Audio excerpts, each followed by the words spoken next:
بسم الله الرحمن الرحيم الحمد لله نحمده ونستعينه ونستغفره ونؤمن به ونتوكل عليه ونعوذ بالله من شرور أنفسنا ومن سيئات أعمالنا من يهده الله فلا مضل له ومن يضلله فلا هادي له ونشهد أن لا إله إلا الله وحده لا شريك له ونشهد أن سيدنا ومولانا محمدا عبده ورسوله أما بعد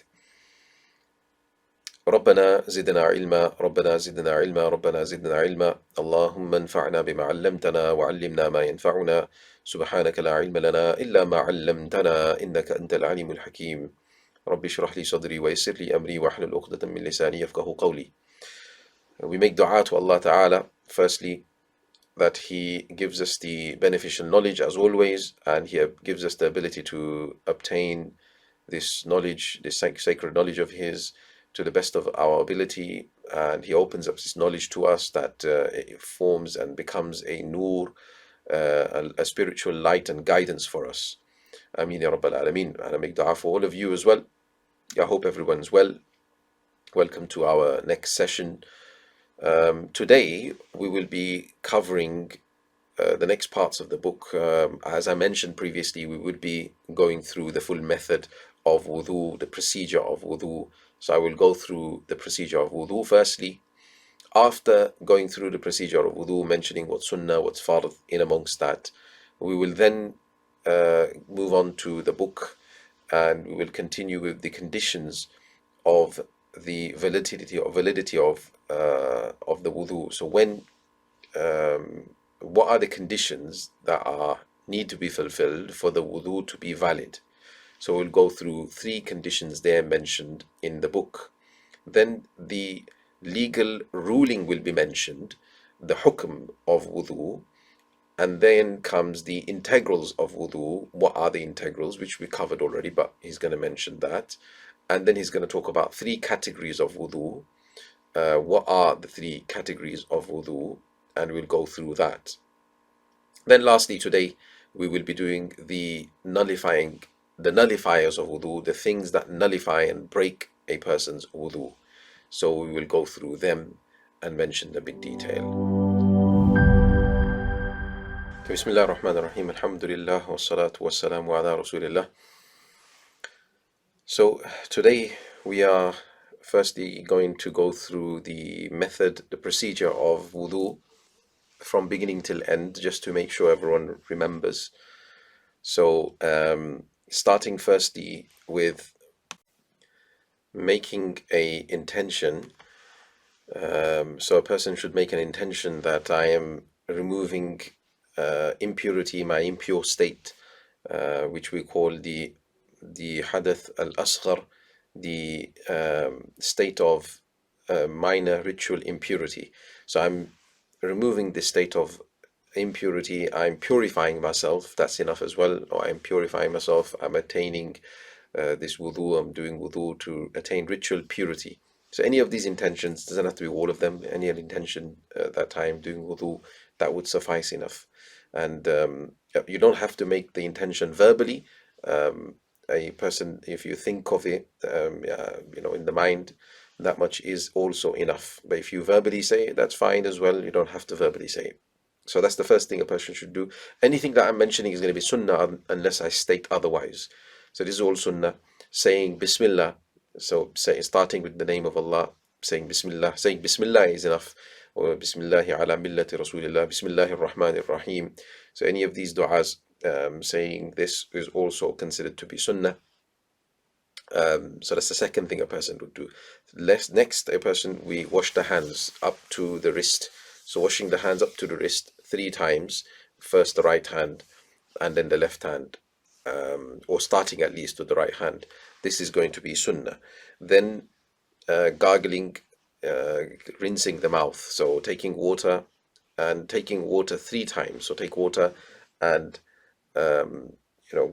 rinse the mouth, and then taking water again, rinsing the mouth, and then taking water again and rinsing the mouth 3 times, doing it separately. This is sunnah. And you rinse the mouth out, water all around everywhere, and you spit that water out. Spitting the water out is also part of the sunnah. We should do this as well, instead of drinking it, meaning. So this is the the next thing a person would do after 3 times rinsing the mouth out or gargling, then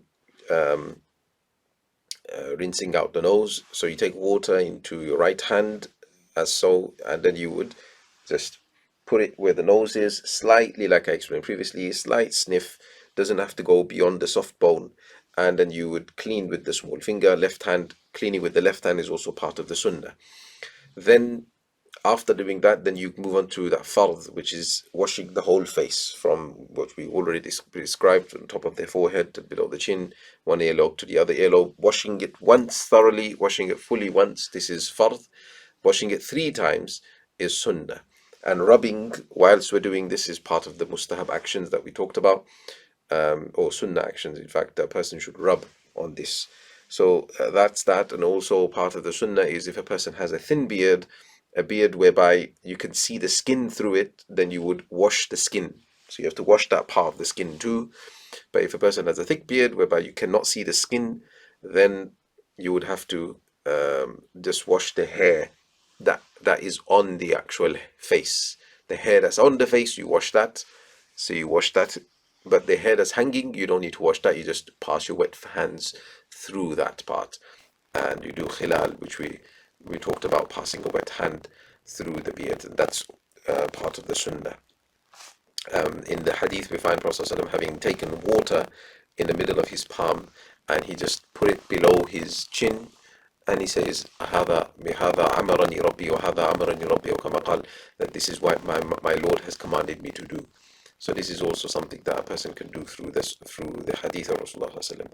Then, after having done the face 3 times, then a person would wash their arm, the whole arm, from top all the way, tips of the fingers all the way up to including the elbow. So once all the way down. Once is the fard, the integral, and 3 times washing is, and rubbing obviously whilst doing so, is part of the sunnah. Then so 3 times the right, 3 times the left in the same manner, and then doing mash of the forehead, the head. So full head is going to be sunnah. Quarter of the head is the minimum. Quarter of the head is the integral, is the fard. So that's what a person would do. Just like I explained previously, just take the hand all the way back, or you can bring it forward if you want to do that as well, like some people have mentioned. So that's that. And once having done that, then you put either your index finger, some have mentioned the small finger, and then you follow the folds of the ear, and then you pass your thumb behind the ear, so your ear is covered, and then that's the sunnah. Then from amongst the mustahabbat actions, the preferred actions, wiping the nape. So with the back of the hand, you pass from the right side first. So you pass your right, you wipe the nape with the right hand, and then with the left hand you wipe the nape, and that's a mustahab action to do. So that's that done. And lastly left would be the khilal of the fingers and toes. The fingers you can do khilal of now, and then you would wash your feet. Right one first, making sure you rub all around the leg, especially the heel, the back of the foot, the heel part, and above the heel where the ankle is. So making sure the water reaches there properly, rubbing, and then with between each finger, each toe, passing a finger in between to make sure that the khilal is done. The passing of the fingers between the toes are also done. So you wash the right foot 3 times first, then wash the left foot 3 times. So this is the full procedure, method, and then reading the du'as, the shahadatain, the 2 testimonies of faith, as we've described in detail. So all of that needs to be done in order to the whole procedure of wudu. Now we're going to move on in our study of the book. We are on page 45, I believe. The conditions of the validity of wudu are the following. Number 1, it mentions the conditions for wudu to be valid. 1 is that purifying water completely encompasses the skin of those limbs that must be washed, the obligatory integral. So the water must fully encompass the skin. There cannot be a small patch even left dry on the integrals, at least, because if the integrals are done, but one of the sunnah not done properly, then at least the wudu will still count though. So that's why this must be done. Number two, the removal of anything that blocks water from reaching the surface of the skin. So if you've got paint on the skin, or if you've got Tipex or something which is formed a layer on the surface of your skin, or wax, candle wax or something, right? Which is then preventing, or super glue or something, which is preventing water reaching the skin.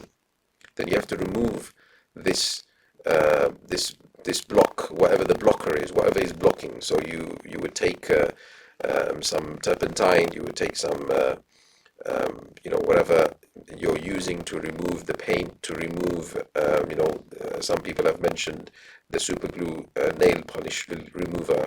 Yeah, does a good job on that. You try your best to remove it. Okay, if it's impossible, you just cannot do it. For some reason, a person just cannot do it, and they are going to cause themselves unnecessary pain. Then it's excusable when it's something like super glue. But otherwise, removing things like nail polish, if a woman has it on her nails, or removing paint, especially the oil-based paints. Water-based paints, there could be argument for, if there wasn't too much, that the water would wash the water, or the paint away anyway. So there could be that could be the case. Or if there's some sort of sellotape maybe, or something stuck and you didn't realize, to remove that. If a person has a plaster, then that is fine, as long as the plaster is for a valid reason. So you've got a plaster because you've got a wound, then that's fine. You don't need to remove the plaster. Apart from that, I think we've covered most of the things. So yeah, these are the things that a person must remove: the barriers that are blocking the water reaching the skin. If there's some sort of a penetrative agent, so you've got cream on or something like that, that's all fine, okay?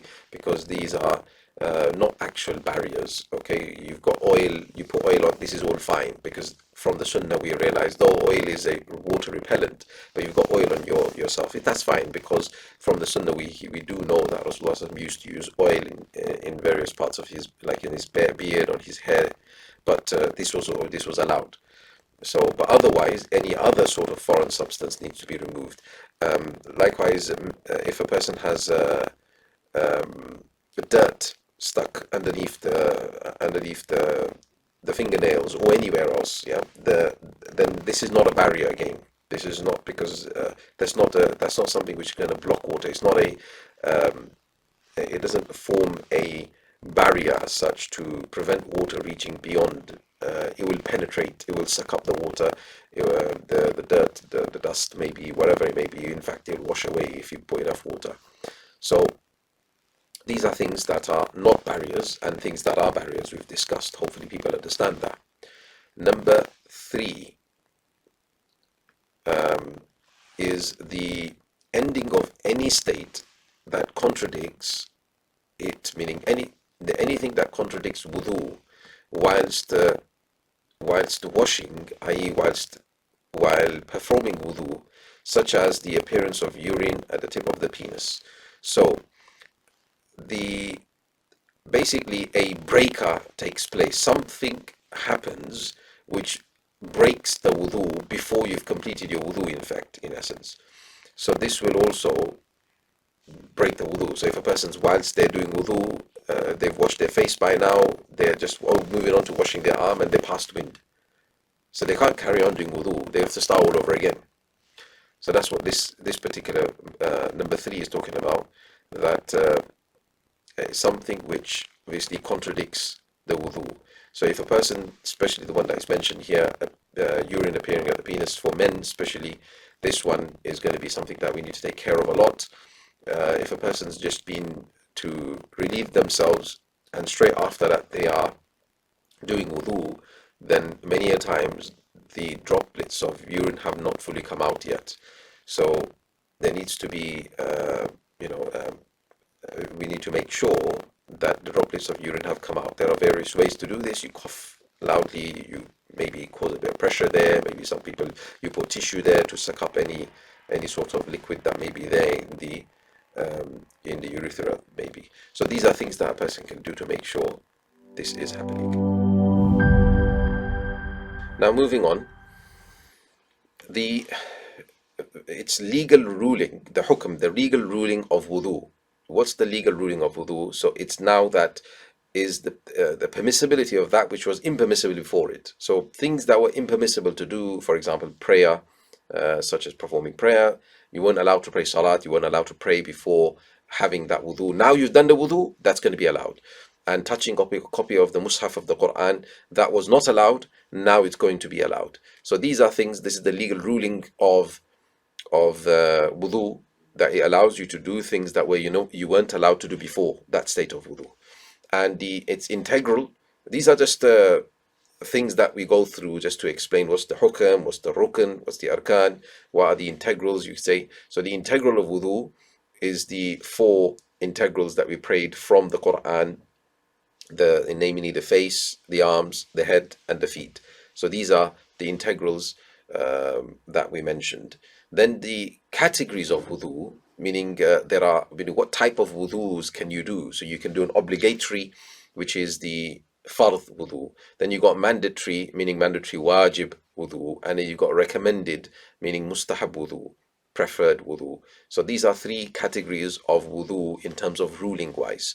So the first one, obligatory wudu, the fard wudu, says namely when a person is in a state of minor ritual impurity and intends on doing any of the following: intend on doing ritual prayer, prostration of recital, the sajda of tilawa, meaning, and number three is touching a verse of the Quran, unless with a non-attachable barrier. So these are three things that's mentioned. What he means by the third one, so I think the other ones are pretty easy. It's touching the verse of the Quran. So if you're directly touching a verse of the Quran, so you got a paper that's got a verse of the Quran on it.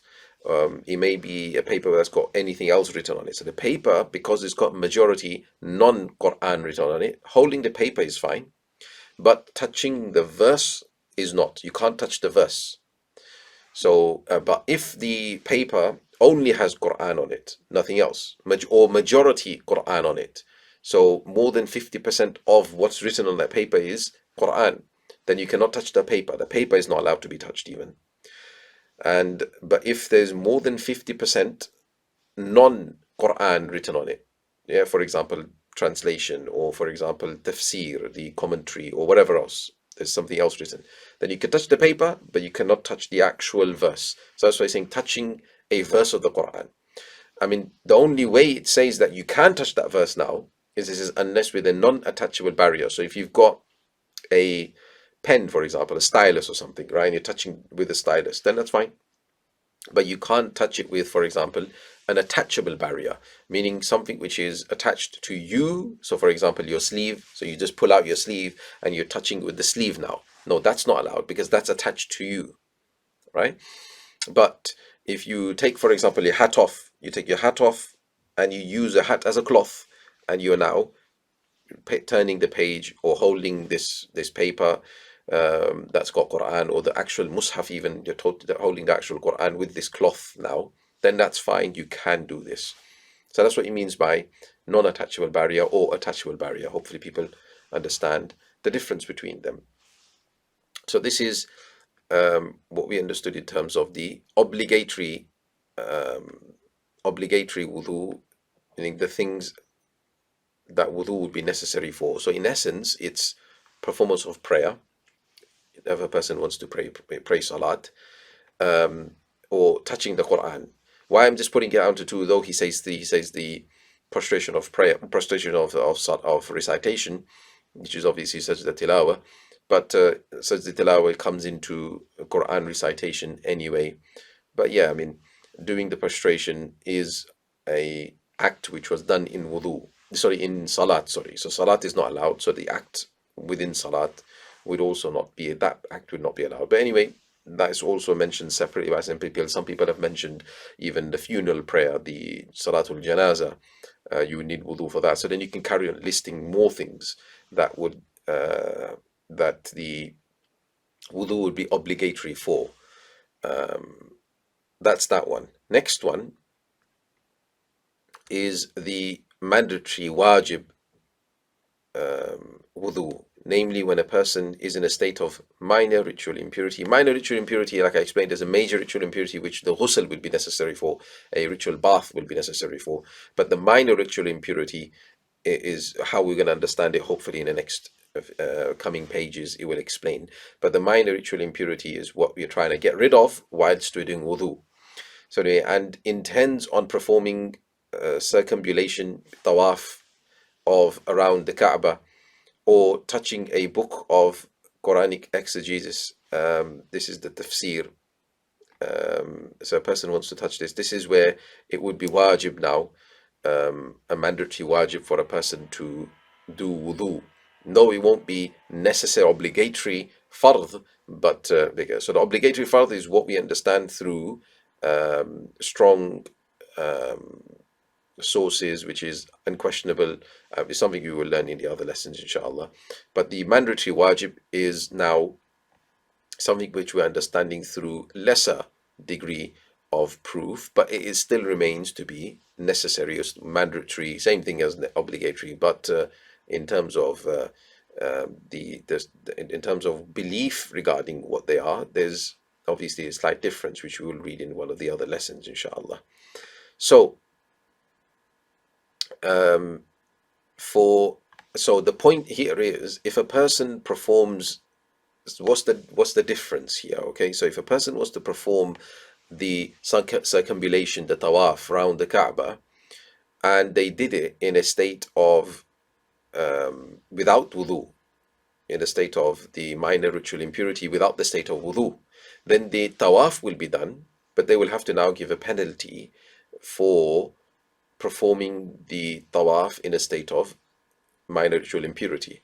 Whereas if a person was to perform the prayer, number one, yeah, if he performed a prayer or the prostration of recital in the state of minor ritual impurity without wudu, that just won't count. That prayer won't count. That prostration just won't count. You're going to have to do wudu and repeat that prayer, or do wudu and repeat that prostration of recital.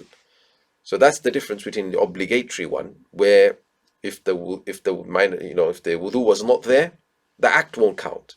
But here in number two, if the wudu was not there, the act will count, but you're going to have to now pay a penalty because of it. Though the touching the tafsir book, or the previous one, touching the actual Quran, there's no penalty for that besides tawbah, besides asking Allah for forgiveness because of sin. But in terms of the actual acts that a person needs to get done, these are the acts that we're talking about, like tawaf, or like praying salat, or recitation, the prostration of recital. So this is the difference when it comes to the two obligatory, the fard, and the mandatory wajib, wudu. Lastly, third one he mentions, the third category is the recommended, the mandub, or the mustahab, the preferred type of wudu, namely when a person is in a state of minor ritual impurity in the following cases. So you're in a minor state of minor ritual impurity, but you want to be, before touching a book of jurisprudence, for example, fiqh, or or the like, out of veneration, meaning any other book of Islamic knowledge. If a person wants to touch that book, then it's preferred, it's better that a person does wudu beforehand if they don't have wudu. Number two, to renew one's wudu for another prayer. So I already have wudu, but I want to pray the next prayer, which I already have wudu, and I prayed, for example, my asr with that wudu. When it comes to maghrib time, I just want to renew and refresh my wudu, although I still have wudu from asr. That wudu will now be mustahab. It is recommended for me to do that second wudu for maghrib, though it's not necessary. Number three, to avoid disagreement of scholars of other schools of thought, such as after having touched a woman or one's genitalia. So if a person touches their privates or touches a woman, then because according to other schools, your wudu would have broken. So it's better in the Hanafi school now to do wudu to avoid the difference of opinion, to make sure that your wudu is intact according to all the other mujtahids as well, all the other scholars as well.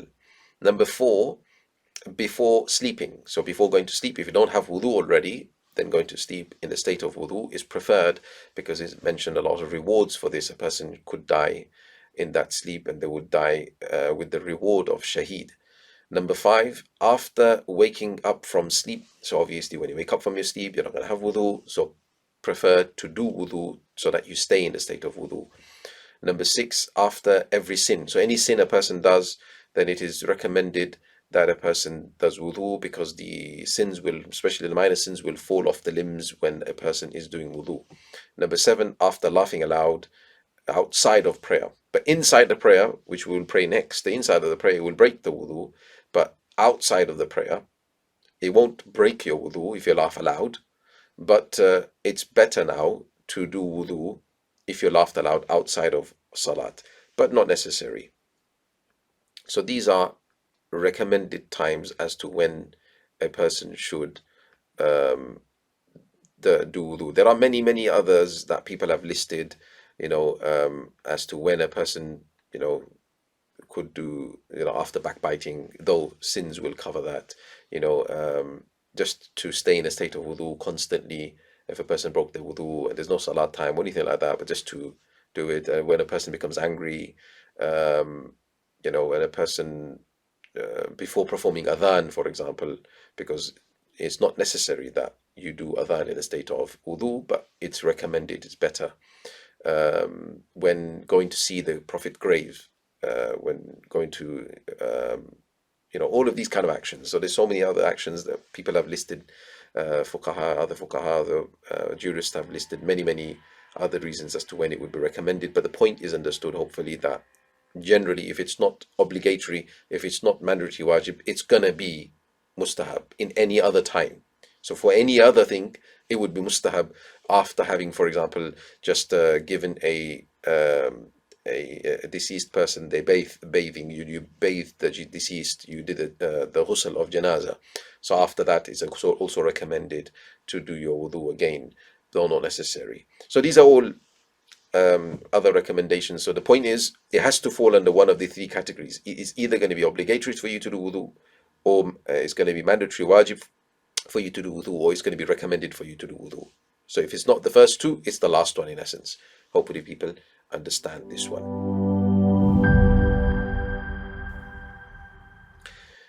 And now we move on to the nullifying acts of wudu. So wudu is nullified by any one of the following things. Anything that exits from the 2 openings, the orifice, basically, the orifices of the person, namely the penis or vagina, and the anus. So if anything comes out of these 2 private areas, anything comes out, this will break a person's wudu. So whether the thing coming out has any impurity to it or not. So for example, just a hypothetical case, a person swallowed a pebble, or like children, maybe swallowed a coin.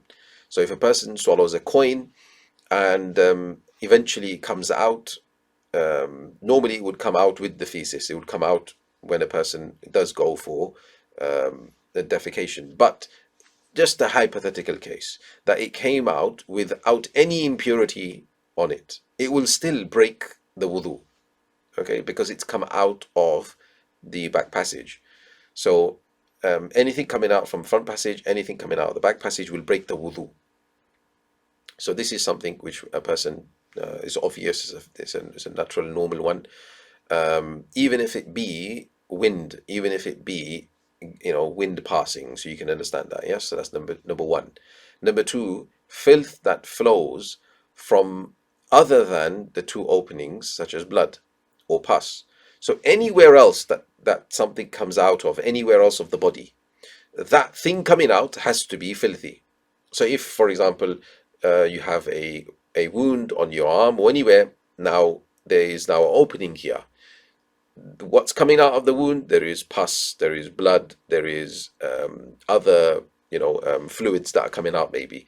So this will then break, because those are impure.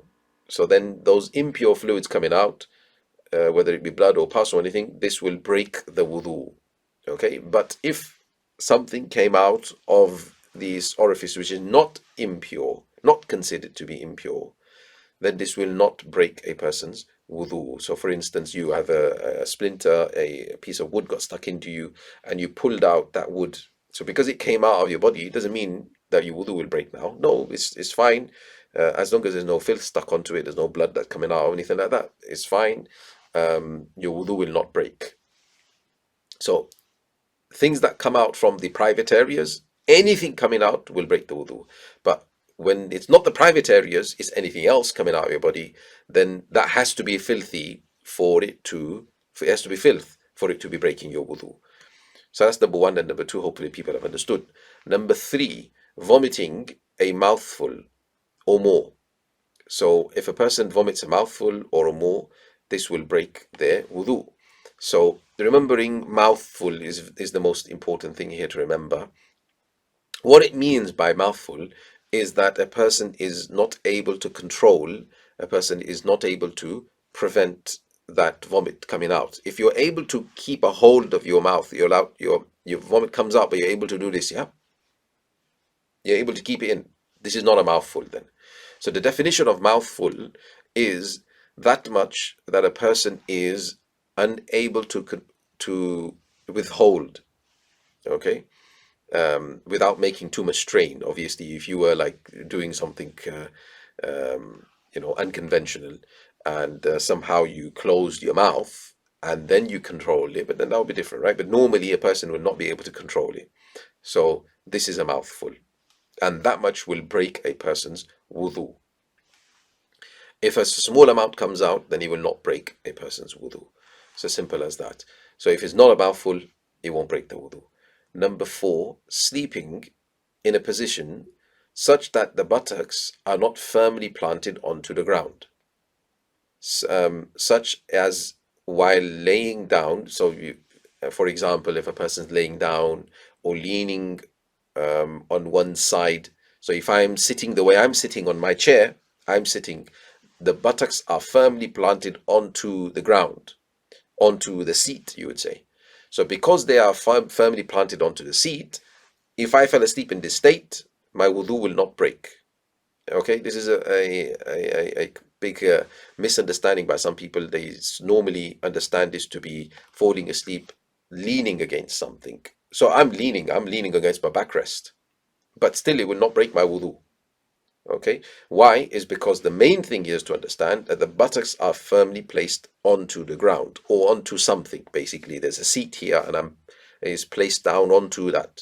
Or if I'm sitting on the ground in a man's position of sitting in salat, for example.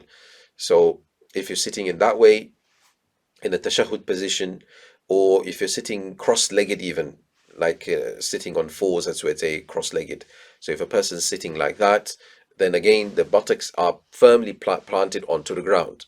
So though you may be leaning back onto the rest, it still will not break your wudu. Okay. The only time it breaks the wudu is if your buttocks are no longer onto the ground, are not firmly onto the ground. So, for example, you are sleeping whilst you are leaning on one side now. So both buttocks are not on the ground anymore because you're only leaning on one side. Okay? Or if you are laying down completely on the floor, whichever position, maybe right side, left side, front, or on your back, whichever way you are laying down onto the ground, because your buttocks are not firmly planted onto the ground. So because of that, what will happen? If you fall asleep in that state, your wudu will break. Okay? Or if a person leans onto the table up in front, because again now I'm not putting pressure onto the buttocks, I'm putting pressure onto the table in front, and even though my buttocks are still onto a seat, but the pressure is not firmly planted. It's not firmly planted like straight. Basically, the pressure is not onto the buttocks. Does that make sense? It has to be pressure onto the buttocks like that. So if a person falls asleep in this state, then their wudu will not break. So if you're, for example, on a coach or on a plane or on a train journey and you fell asleep a little bit on and then your wudu will not break because you're sleeping in an upright position, you're firmly planted onto the ground. Yes, though because of like some people mentioning that wudu will break, though that's not the masla here, then it would be recommended, like we prayed before, that a person does the renewal of wudu. But if a person unable to do renewal of wudu, then it's fine. You can still pray your salat in that state with that same wudu that you had, because your wudu would not have broken. Likewise, which is not mentioned over here, I will elaborate. If you fall asleep in the state of sajda, this is the one position, but in a state where you are not leaning, okay, you're not leaning your arms onto the ground, you're not leaning your stomach onto your thighs, you are in a proper man's sajda position. So if a male is sleeping in the proper sajda position without losing control over their limbs, if they don't start, they start leaning on the ground without losing that control, then the wudu will not break too, okay? But if a person fell asleep to the extent where their arms went down as well, yeah, then the wudu would have broken, because now you're leaning on, and your buttocks obviously are not going to be planted. If a woman falls asleep in the position that Hanafis do sajda, the woman does sajda in a well, all according to all the schools, you would do sajda in a way whereby you are closing the body completely into each other, then that will break because you are now placing the arms onto the ground. So then there's no restraint on the muscles at that time. So then the wudu will break. So that's just a little elaboration on that particular point. Number 5 is loss of consciousness. So if a person becomes unconscious, wudu will break. That's an obvious one. Number 6, becoming insane. So if a person becomes insane, insanity will obviously make a person lose their wudu, break the wudu. Number 7, drunkenness. If a person obviously becomes drunk or intoxicated, then a person's wudu will also break. And number 8, laughing out loud by an adult whilst performing the prayer. So in prayer, in salat, if you laugh aloud and you're an adult, then the wudu will break. But this prayer has to be a actual prayer, not a salatul janaza. So it has to be a prayer of ruku and sujood, as we know it. Yeah. So a because a salatul janaza is not a salat with ruku and sujood in it. So number 8, we want to qualify it further, okay? And so yeah, laughing aloud will break that wudu. Not only break the prayer, but it'll break the wudu as well. So they're gonna have to go and break the wudu again. Number 8. Number 9 is contact between an erect penis and vagina. So if the penis that's erect comes in contact with the vagina, then again the wudu will break. Obviously, if there is penetration, then not only will the wudu break, the ghusl will also break. They will come into the state of a major ritual impurity, which we will do next time, inshallah. But this is just contact. This is just mere contact between the penis and vagina. So the wudu of both the man and the woman will break here. So this is the ones that he has mentioned over here. Hopefully this all makes sense. Bismillah ar-Rahman ar-Rahim. Alhamdulillah wa salatu wa salamu ala Rasulillah. So just to summarize what we have covered today. So we went through firstly the full method of wudu. Everyone remembers hopefully the full method of wudu.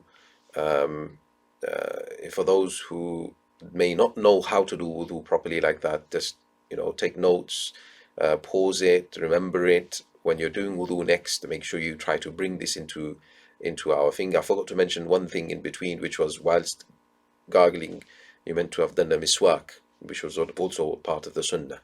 So using the toothstick, miswak, brushing the teeth, I've already explained previously that cleaning your mouth is also one sunnah, and a double sunnah is using the actual toothstick, should I say, the miswak, and that should be done as well. So that's something we went through already. Then we moved on to the conditions for the validity of wudu, that wudu is only valid if the limbs which are necessary to wash, the integrals, they are fully encompassed, washed fully. And there are obviously 3 limbs: the face, the arms, both arms, and both feet. they need to be fully encompassed. The head, which is fard, it only needs to do mas'af, so you only need to do a quarter of it anyway. Then we went through removing any barriers and blockages, obstacles that will prevent water getting to the skin. And if a state which ends the wudu comes about, appears, then obviously this will break the wudu, or it will not allow the person to be able to continue and finish their wudu off. So these are the things that we talked about. Then we went into the legal ruling and the integral. Then we went into the categories of wudu, and we went through 3 categories of wudu: the fard, obligatory wudu that needs to be done, namely for prayer basically, or touching the Quran. And number 2 was the mandatory wajib wudu that a person must do, and that is obviously for the performing tawaf of the Kaaba, and as mentioned by Allama Shurun Bulali, also that touching a tafsir book. So he makes it wajib for a person to do that. And then he mentions lastly the 3rd category, which is the recommended and mustahab type of wudu, and that's for basically anything else. Then we went through the nullifiers of wudu, the breakers of wudu, and a very easy way, when I learned it, I remember, of remembering the nullifiers, though he's mentioned a few extra. A very easy way is just to think of your body, think of the human body. So you start from the head, and to do with the brain, a person becoming insane, and a person losing consciousness. So that's to do with the brain. You can say 2 to do with the brain. Moving down, we have the eyes, and with the eyes we have falling asleep. So if a person falls asleep in a certain position that we talked about, then this will mean that person's wudu will break. Then come down, nose, you can remember bleeding through nose, but it doesn't mean that it's nosebleed only, but bleeding anywhere. But obviously just to remember, just to give you a point to remember through. Then the mouth, there's 2: vomiting, mouthful, and laughing aloud in salah, like this. So you remembered all of these ones, then you move down, and then you get to your privates. Obviously anything coming out of the privates, whether it's urine, stool, or passing gas, this will break the wudu. So these are the general ones that we went through, the nullifiers. He mentioned 1 or 2 extra: drunkenness, and I think that was the contact between the erect penis and the vagina. So this will also break the wudu. So these are things to remember.